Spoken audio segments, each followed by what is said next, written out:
오래전에 제가 미국에서 사역하고 있을 때 한국에 집회 초청을 받아서 잠깐 들어온 적이 있었습니다. 모처럼 한국에 온 김에 저에게 맞는 셔츠를 좀 사기 위해 옷가게에 들렀는데요, 한 직원이 반갑게 저를 탁 보는 거예요. 그러면서 하시는 말씀이 안녕하세요 사장님, 옷 보러 오셨어요? 딱 그러더라고요.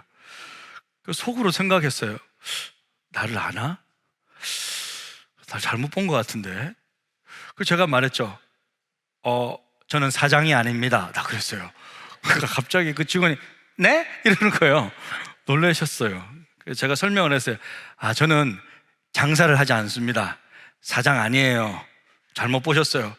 그렇게 말하니까 더 이상 저에게 말을 걸지 않고 다른 반대편으로 가시더라고요. 조용히 가더라고요. 그 뒤로 이제 한참 뒤에 저는 깨닫게 되었어요. 한국의 옷가게에서는 모든 대한민국 성인 남자가 사장님이고 성인 여자는 사모님이라는 것을 한참 뒤에 알게 되었어요.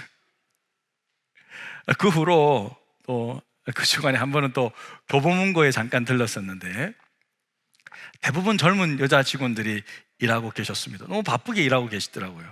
그 직원에게 뭔가 물어보고 싶은데 어떻게 불러야 될지 모르겠는 거예요. 그러니까 미국에서는 그냥 excuse me 하면 딱 쳐다보거든요. 그러면 이제 이렇게 부탁하면 되는데 어떻게 불러야 되나. 식당에서 사람들 부르는 거 보니까 아가씨라고 부르기도 하고 이모라고 부르기도 하고 생각하다가 이모는 아닌 것 같으니까 제가 안녕하세요 선생님 이렇게 불렀어요. 선생님이라고 불렀어요. 뭐 좀 괜찮지 않습니까? 지방에서는 그렇게 좀 부르거든요.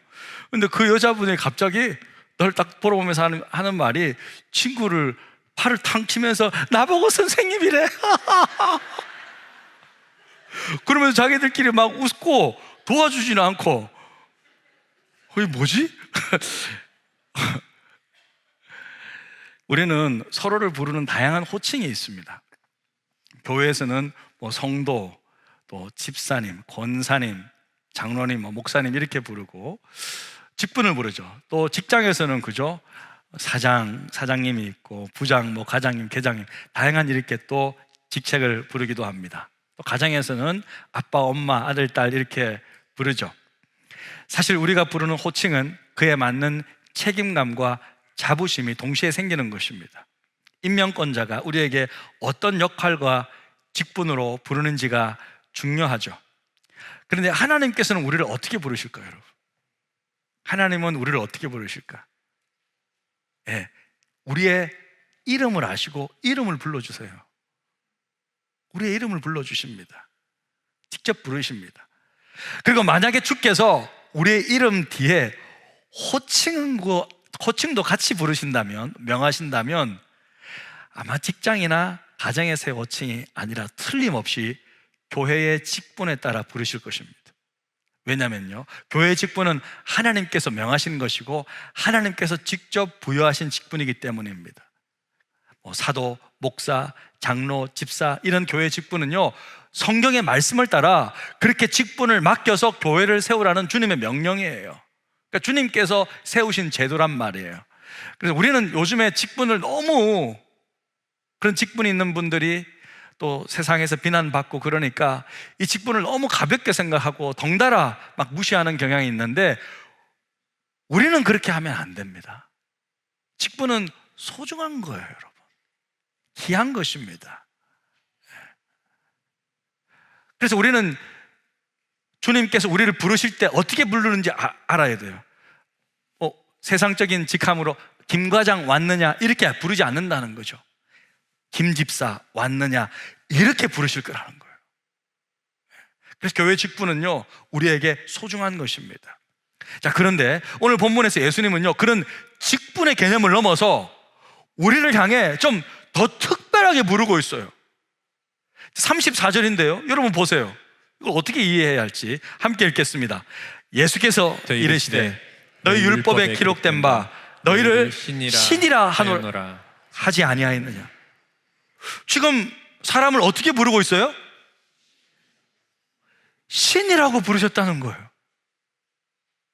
자, 이 말씀은요 시편 82편 6절을 인용하신 것인데 원래 시편 82편은 여러분 잘 모르시겠지만 이스라엘의 재판관들이 율법의 공의에 따라 바르게 재판하지 않는 것에 대해서 하나님께서 너희들 심판한다, 너희들 그렇게 하면 심판하겠다라는 심판의 내용이 담긴 시예요.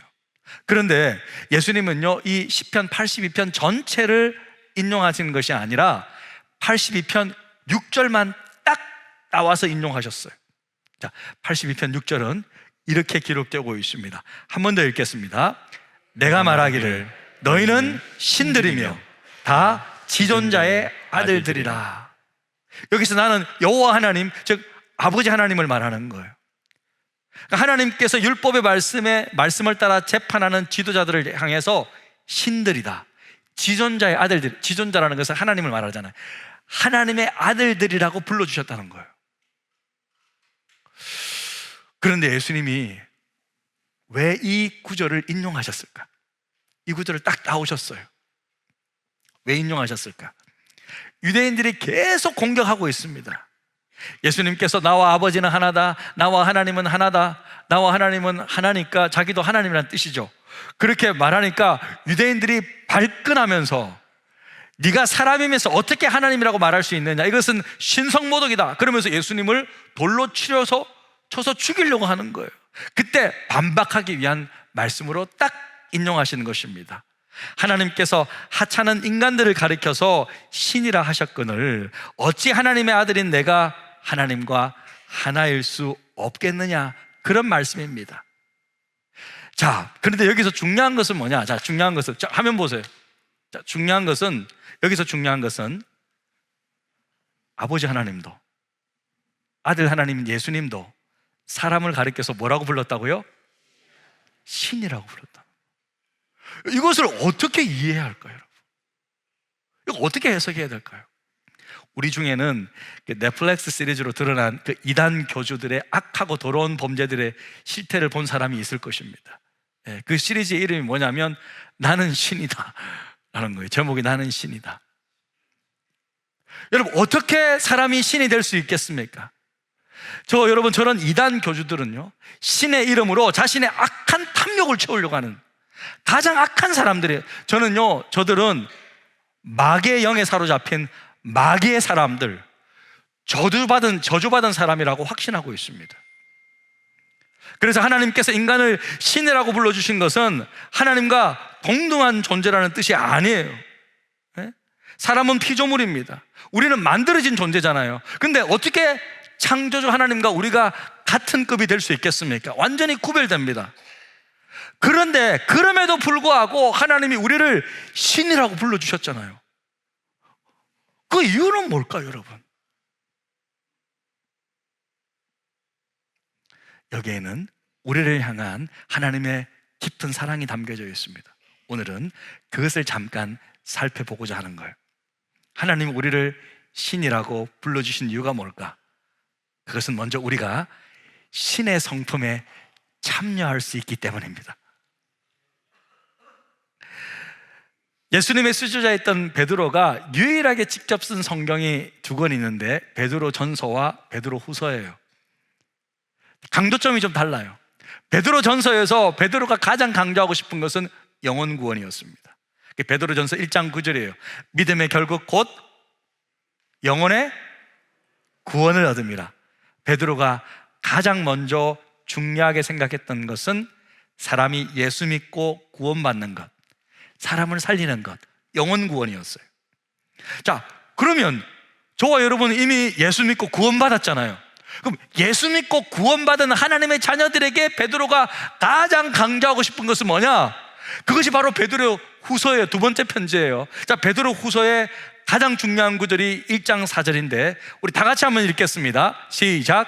이로써 그 보배롭고 지극히 큰 약속을 우리에게 주사 이 약속으로 말미암아 너희로 정욕을 인하여 세상에서 썩어질 것을 피하여 신의 성품에 참여하는 자가 되게 하려 하셨으니, 신의 성품에 참여하게 됐다는 거예요. 베드로는 알았습니다. 구원받은 하나님의 자녀들에게 가장 중요한 것은 이제 하나님의 성품에 참여하여 하나님 아버지를 닮아가는 것입니다. 우리의 인격, 우리의 성품, 우리의 영성, 우리의 가치관, 우리가 생각하는 모든 것에서 하나님의 거룩하심과 하나님의 성품에 동참하는 것이에요. 그것이 제일 중요하다고 수제자 베드로는 우리에게 알려주는 거예요. 자, 그럼 어떻게 하면 신의 성품에 참여할 수 있을까? 자, 그것을 오늘 예수님께서 딱 알려주고 계세요. 자, 35절인데요. 이것도 한번 같이 읽겠습니다. 성경은 패하지 못하나니 하나님의 말씀을 받은 사람들을 신이라 하셨거든. 하나님의 말씀을 받은 사람들을 신이라 하는구나. 하나님의 말씀을 받음으로 가능한 거구나. 하나님의 말씀을 받은 사람들이 바로 신적 권위를 가지고 신의 성품에 참여할 수 있고 신과 같은 사람으로 쓰임받을 수 있다는 거예요. 자, 그렇다면 하나님의 말씀을 받는다는 것은 또 무엇을 뜻하는가? 지금 설교 말씀을 듣고 있으니까 이게 하나님의 말씀 받는 것 아닌가? 예전에 송구영신 예배 때 이렇게 말씀 구절 뽑는 시간이 있었잖아요. 이렇게 해서 말씀 구절을 딱 뽑았어요. 이게 올해 주신 하나님의 말씀이다. 이렇게 받는 것 아닌가? 제가요, 예전에 학창시절 때, 특별히 고등학교 때 성경을 좀 알고 싶고 하나님의 말씀은 받고 싶은데 성경 자체를 잘 몰랐어요. 저도 그때는. 그래서 어떻게 하면 내가 하나님의 말씀을 받을 수 있을까? 좀 빨리 받고 싶은데 그럴 때면 어김없이 성경책을 딱 들고요, 그 위에 손을 딱 얹는 거예요. 그러면서 기도합니다. 주여, 말씀을 주시옵소서. 그러면서 딱 기도한 다음에 그 다음에 성경책을 펴요. 자, 주님 말씀 이제 펴니다. 하나, 둘, 셋, 딱. 제일 먼저 눈에 들어오는 거, 그게 하나님께서 나에게 주시는 말씀으로 생각했어요. 축복의 말씀이 딱 걸리잖아요. 할렐루야. 한 달 동안 문제 없어. 딱 봤는데 무슨 심판의 말씀이 딱 걸리잖아요. 그래, 회개해야지 뭐 내가 뭐. 그러면서 머리를 이렇게 긁었어요. 자, 여러분, 이게 말씀을 받는 것입니까? 자, 이런 식으로 하나님의 말씀을 받는다고 생각하면 곤란합니다. 자, 그러면 하나님 말씀을 받는다는 게 뭘까? 자, 말씀을 받는다는 것은 지금처럼 말씀을 듣거나 말씀을 읽을 때 그 말씀의 의미를 바로 깨닫는 것입니다. 이것이 말씀을 받는 거예요. 말씀을 듣거나 읽을 때 말씀을 이해하는 것, 이것이 먼저 말씀을 받는 것입니다. 그리고 이해하고 깨달은 후에 더 나아가서 그 말씀을 따라 순종하고 내 삶에 적용하는 것을 말씀을 받는다라고 말하는 거예요. 예수님이 말씀을 받은 사람이 신이다라고 할 때 그 말씀은 그런 의미예요. 말씀을 깨닫고 그 말씀대로 살아가는 것이 바로 말씀을 받는 거라는 거예요. 깨닫고 살아가는 것, 그것이 말씀을 받는다는 것입니다. 여러분, 이렇게 말씀을 받게 되면요, 말씀을 따라 점점 내 삶이 변화가 생기는 거예요. 물론 급격하게 변화되지 않을 수 있습니다. 하지만 점점 변화되는 것을 느낀다는 거예요. 그것이 바로 신의 성품에 참여하는 것입니다. 최근에요, 제가 한 성도의 고백을 들었어요.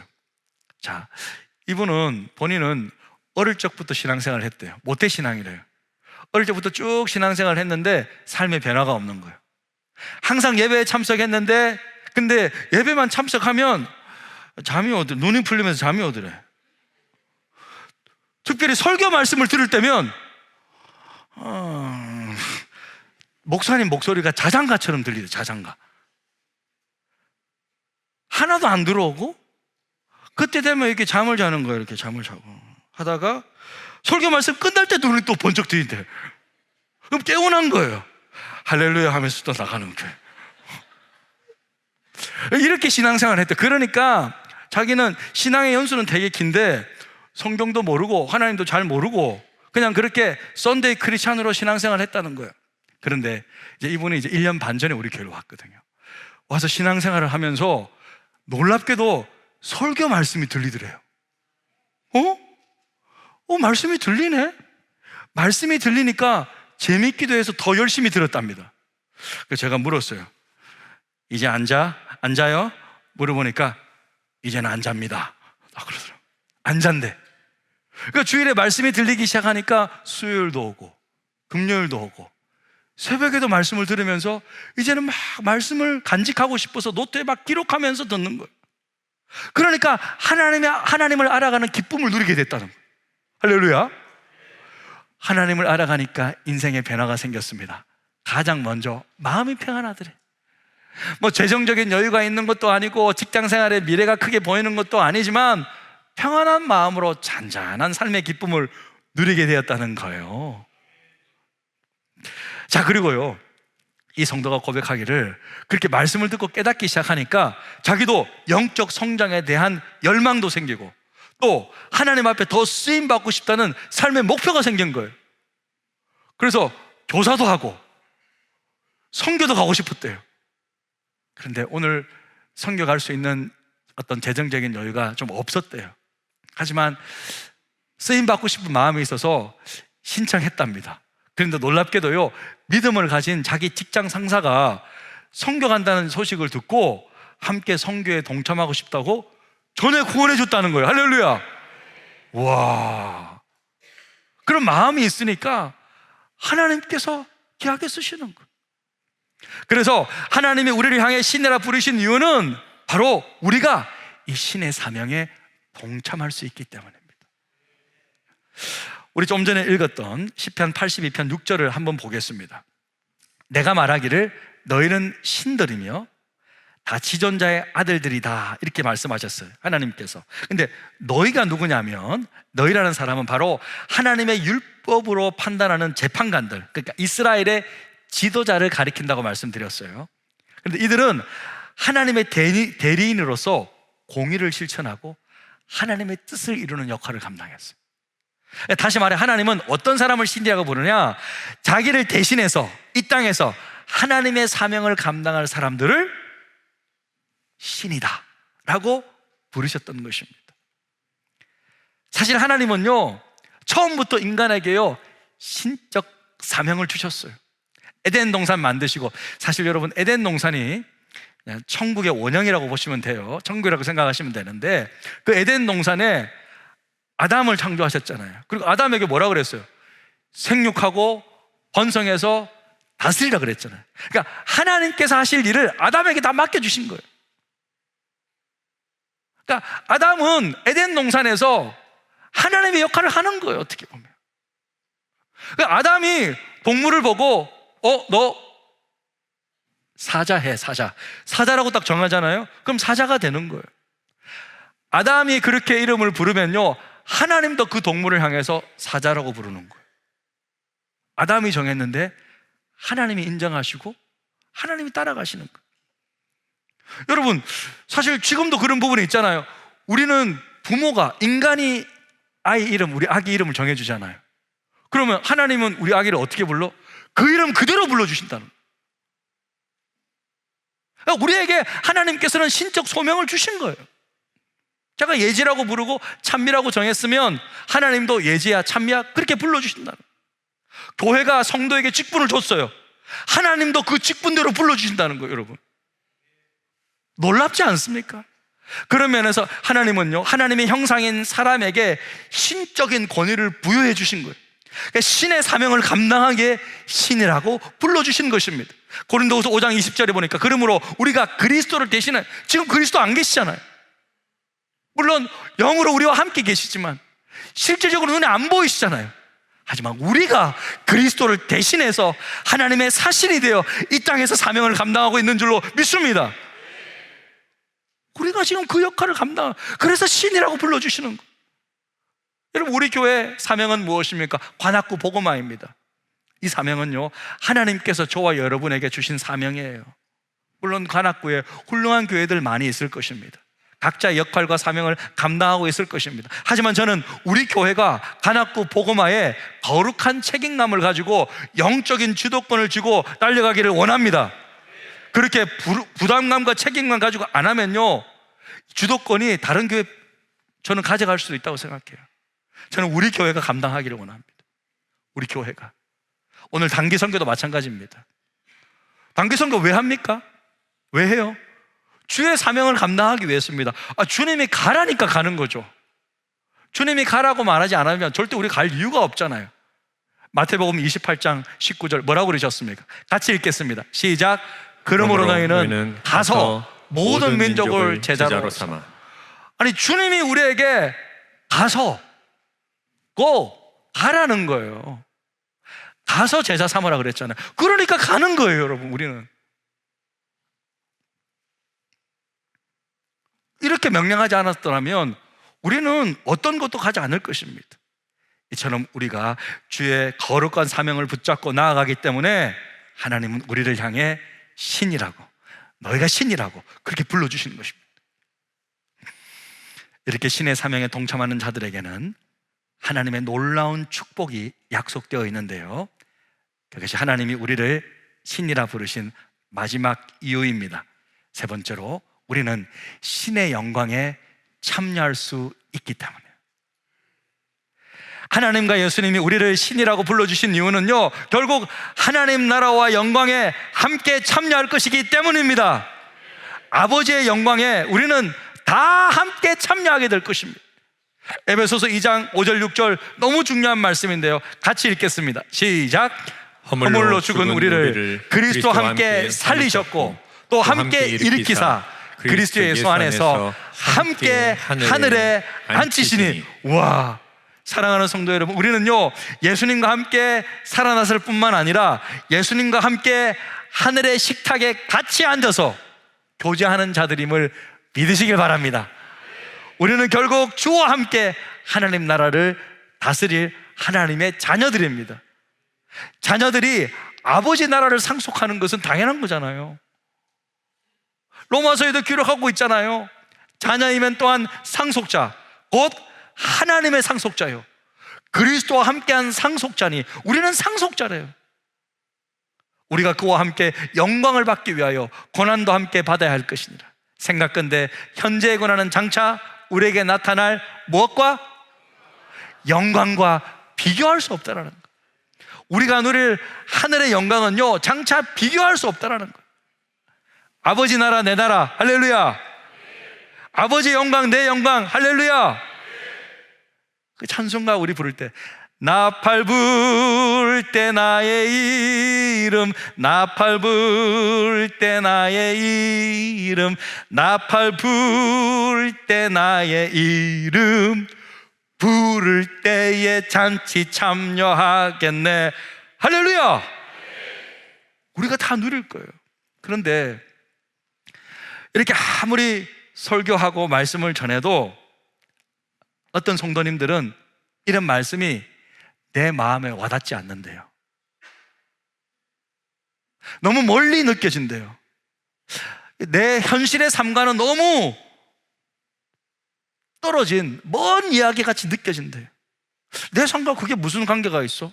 너무 동떨어진 이야기 아니야? 피부에 와닿지 않아? 그렇게 느낀대요. 그런데 여러분, 그렇게 느낄 수 있어요. 그거는 제가 이해합니다. 하지만요, 그렇게 느끼든 느끼지 않든 상관없이 여러분, 이것은요 우리의 실제 이야기입니다. 곧 일어날 일이에요. 실제 이야기인 줄로 믿습니다. 실제 이야기라는 거예요. 이번에요, 아까 결혼하는 커플들 보셨죠? 2월 8일 날 결혼한 팀들, 그 친구들이 신혼여행을 어디로 가는지 아세요? 네가 가라? 아, 그렇죠. 하와이를 간대요. 그렇죠? 네, 하와이를 간대. 오, 하와이를 가? 하와이를 간대. 그래서 막 난리가 났어요. 네. 그런데 이제 결혼 교육을 이제 쭉 이제 한 달 반 전부터 쭉 제가 해오고 있거든요.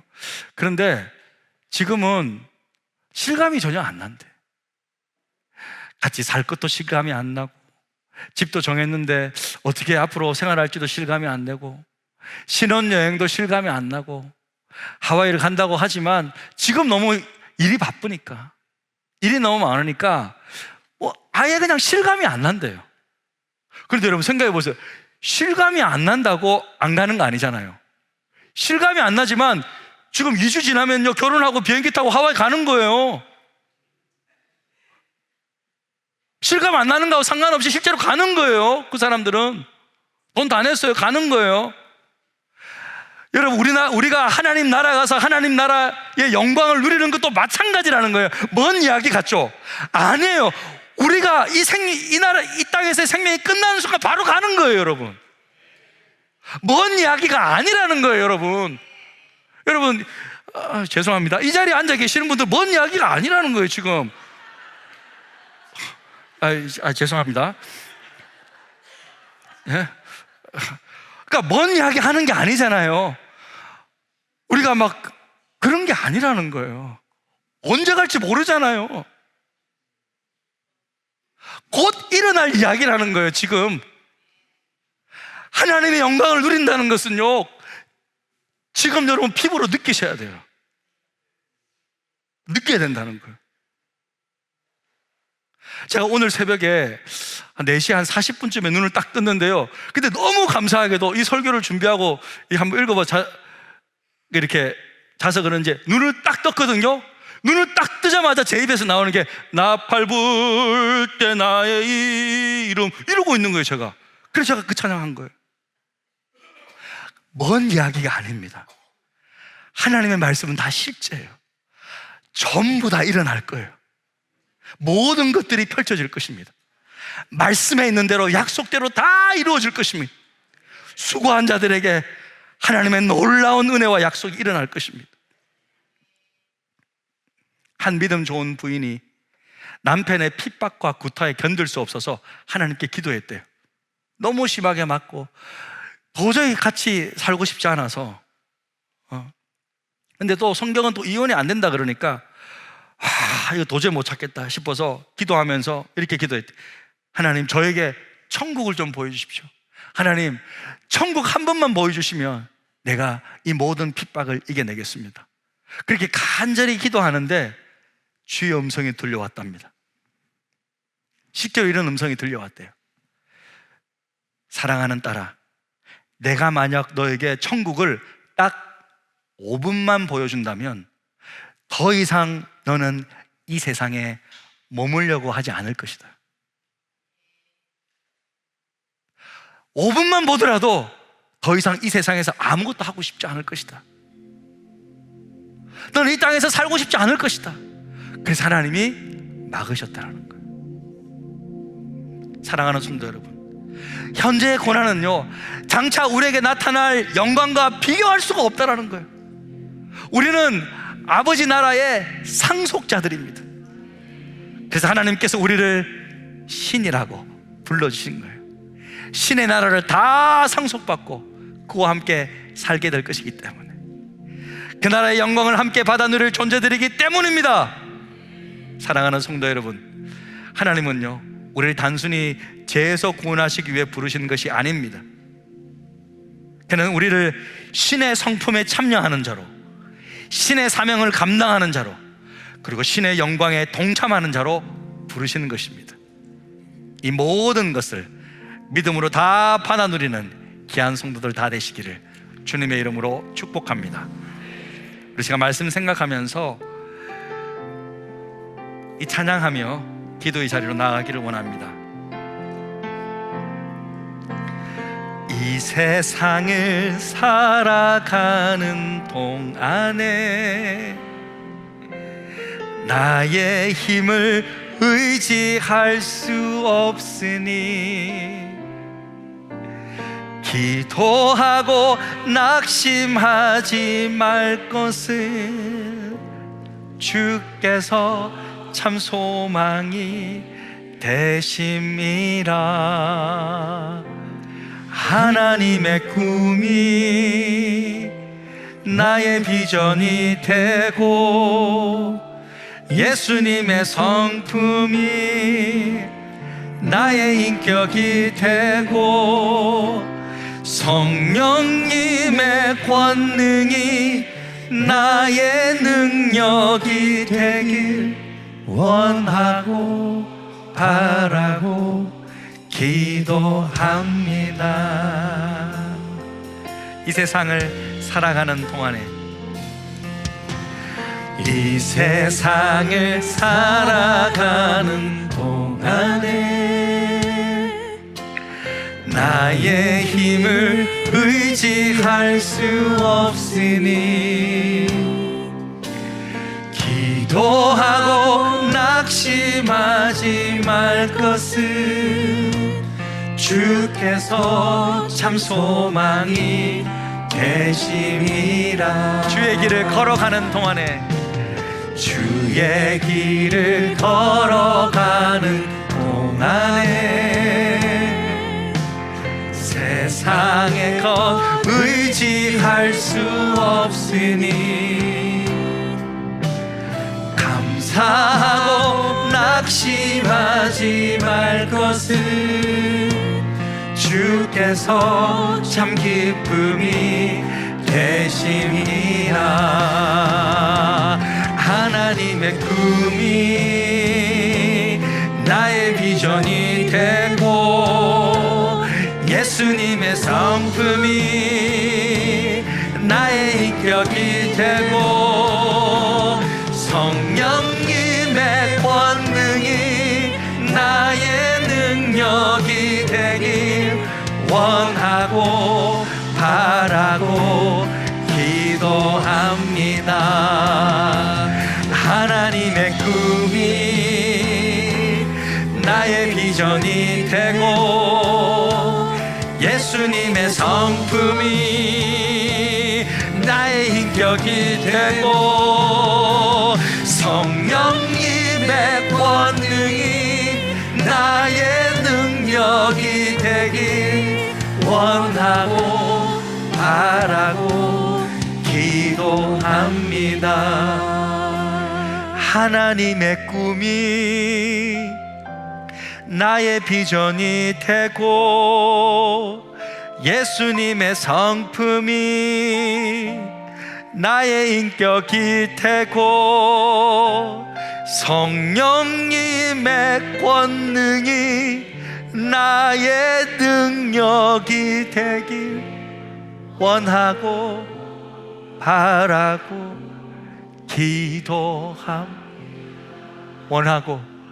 원하고 바라고 기도합니다.